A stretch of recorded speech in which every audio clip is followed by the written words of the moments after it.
शिवाय, नमः शिवाय। उनके साथ में भले लक्ष्मी जी का दर्शन हो जाएगा, उनके साथ में नारायणी का दर्शन हो जाएगा, पर उनके साथ में पार्षदों का दर्शन नहीं होगा। आप ब्रह्मा का दर्शन करेंगे, ब्रह्मदेव के साथ में ब्रह्माणी का दर्शन होगा, पर उनके बच्चों का दर्शन नहीं होगा, उनके पार्षदों का दर्शन नहीं होगा। आप इंद्र का दर्शन करेंगे, इंद्राणी के साथ में उनका दर्शन हो जाएगा, पर उनके परिवार का दर्शन नहीं होगा।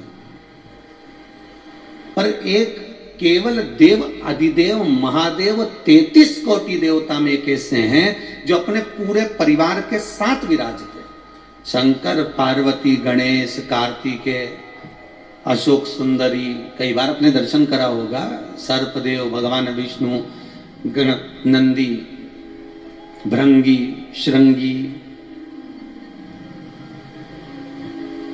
केवल एक देव अधिदेव महादेव।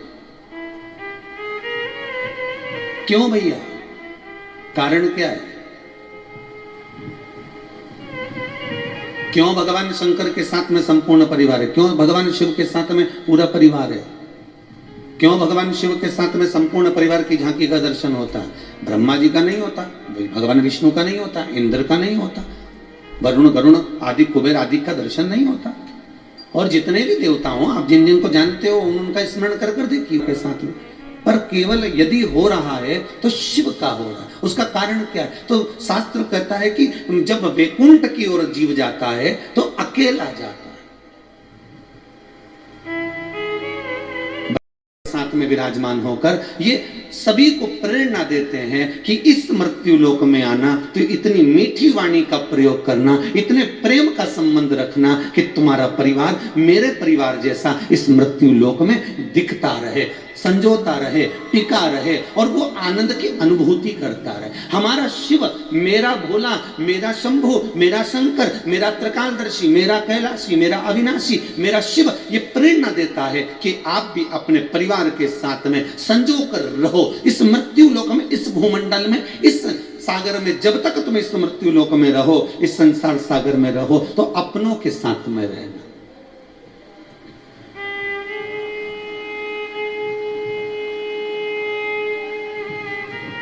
या तो शिव महापुराण की कथा कहती अकेले रहने ही मत, या तो अपनों के साथ में रहिए। और क्या करना है? अपना वर्णन किया गया कार्तिक खंड के अंदर कि एक बार भगवान विष्णु ने भगवान शिव के पास में जाकर एक प्रश्न किया। अच्छा, प्रश्न बहुत अच्छे होना तो उत्तर देने में भी आनंद आता है। और अगर प्रश्न कोई ऐसे कर देवे जिसका उत्तर ही बड़ा विचित्र हो तो क्या क्या होते कई लोग पहले जब पत्र लिखकर लोग भेजते थे तो उसमें पूछते थे, गुरुजी आप सारे उपाय बताएं, हमको एक उपाय बता दो, हमारे बाल बहुत झड़ रहे हैं। तो ऐसे तो गुरुजी का ही नहीं है, गायब हो गया, क्या गुरुजी क्या करेगा? जिन प्रश्नों की कोई परिभाषा ही नहीं है, जिन प्रश्नों का कोई तात्विक सुख ही नहीं है, जिन प्रश्नों का कोई आनंद ही नहीं है, उन प्रश्नों से महत्वता क्या? प्रश्न वह